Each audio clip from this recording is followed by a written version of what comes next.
Blue Tokai is where Indian soil meets the art of slow, thoughtful roasting. Blue Tokai নামটি এসেছে টোকাই থেকে, যা একটি প্রাচীন মালাবারি তামিল শব্দ যার অর্থ ময়ূরের লেজ বা পালক।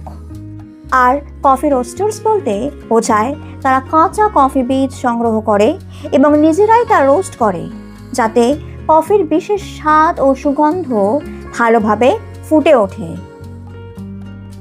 আজ বুধবার, আর এখন বাজে ঘড়িতে 6:30, আর আজ আমরা চলে এসেছি এই ব্লু টোকাই কফি রোস্টার্স ক্যাফেতে।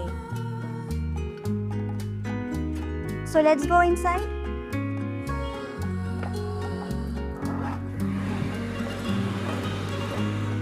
ব্লু টোকাইয়ের এই আউটলেটটি হলো যোধপুর পার্কে। এখানে আমরা নিয়েছি hot chocolates, Spanish latte coffee, আর তার সঙ্গে ক্রোসিয়েন্ট ক্যারামেল আর আলমন্ড চকোচিপ কুকিজ।